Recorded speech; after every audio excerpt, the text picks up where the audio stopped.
আসসালামু আলাইকুম ওয়া রাহমাতুল্লাহ। মিউটিভি বাংলা নিউজে আপনাদের সবাইকে স্বাগত জানাচ্ছি। আজ 19 জুলাই 2026। সাথে থাকছি আমি নূর আজিজা। যেখানে মংডুর উত্তরের ক্যাম্পতাফিন এলাকায় আবারও চরম নির্যাতনের শিকার হয়েছেন নিরীহ রোহিঙ্গা পরিবারগুলো। এবার তাদের বেঁচে থাকার শেষ সম্বল গৃহপালিত গবাদি পশুগুলো জোরপূর্বক ছিনতাই করে নিয়ে গিয়েছে সশস্ত্র দল।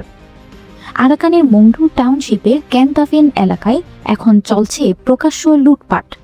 স্থানীয় সূত্রে জানা গিয়েছে, ক্যাম্পতাফিন ও তার আশেপাশের গ্রামগুলো থেকে অসহায় রোহিঙ্গা কৃষকদের অন্তত অর্ধশতাধিক গরু ও মহিষ অস্ত্রের মুখে জিম্মি করে ছিনতাই করা হয়েছে।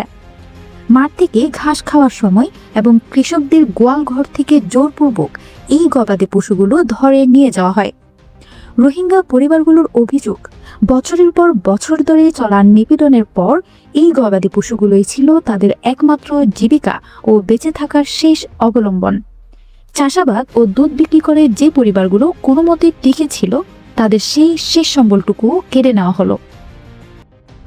গবাদি পশুগুলো হারিয়ে এখন নিদারুণ হাহাকার আর চরম খাদ্য সংকটের মুখে পড়েছেন এই অসহায় মানুষগুলো। স্থানীয় রোহিঙ্গারা তীব্র ক্ষোভ প্রকাশ করে বলছেন, এটি কেবল চুরি বা ছিনতাই নয়, বরং সুপরিকল্পিতভাবে রোহিঙ্গা পরিবারগুলোকে অর্থনৈতিকভাবে পঙ্গু করে দেওয়ার এবং তাদের এলাকা ছাড়া করার এক গভীর ষড়যন্ত্র। একদিকে চলছে উচ্ছেদ, অন্যদিকে নিত্যদিনের এই প্রকাশ্য লুটপাট। সব মিলিয়ে এক নরককুণ্ডে পরিণত হয়েছে আরাকানের ক্যাম্পতাফিন এলাকা। বিশ্ববাসীর চোখ আজ আড়ালে, কিন্তু আরাকানের মাটিতে রোহিঙ্গাদের উপর এই নীরব অত্যাচার ও সম্পদ কেড়ে নেওয়ার উৎসব দিন দিন আরও ভয়ঙ্কর রূপ নিচ্ছে। এই বর্বরোচিত লুটপাট ও নির্যাতনের বিরুদ্ধে আন্তর্জাতিক সম্প্রদায়ের এখনই জোরালো পদক্ষেপ নেওয়া উচিত। অন্যথায় এই পরিবারগুলোর না খেয়ে মরা ছাড়া আর কোনো উপায় থাকবে না।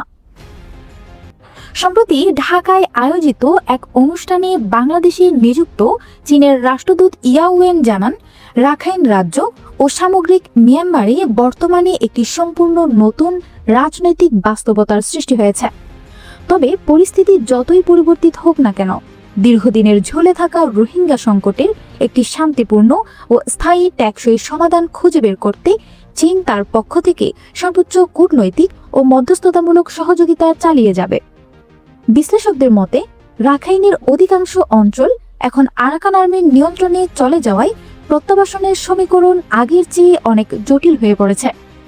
এই অবস্থায় বাংলাদেশ ও মিয়ানমারের মধ্যে দ্বিপাক্ষিক সংলাপ ও ত্রিপক্ষীয় আলোচনা কার্যকর রাখতে চীনের এই জোরালো ও অবিচল মধ্যস্থতার ঘোষণা অত্যন্ত গুরুত্বপূর্ণ ভূমিকা পালন করতে পারে। চীন আগেও একাধিকবার বাংলাদেশ ও মিয়ানমারের মধ্যে বৈঠক এবং যৌথ ওয়ার্কিং গ্রুপ গঠনের মাধ্যমে রোহিঙ্গা প্রত্যাবাসন ত্বরান্বিত করার বাস্তবিক পদক্ষেপ নিয়েছিল। তবে বর্তমান পরিবর্তিত বাস্তবতায় রোহিঙ্গাদের নাগরিকত্ব নিশ্চিত করে ও তাদের ভিটেমাটিতে স্বাধীনভাবে নিরাপদে বসবাসের পরিবেশ তৈরি করে কিভাবে একটি স্থায়ী প্রত্যাবাসন নিশ্চিত করা যায়, সেটাই এখন মূল চ্যালেঞ্জ। এই সংকট নিরসনে আন্তর্জাতিক সম্প্রদায়ের সমন্বিত সমর্থনের পাশাপাশি চীনের আরও শক্তিশালী ও সক্রিয় ভূমিকার প্রত্যাশা করা হয়।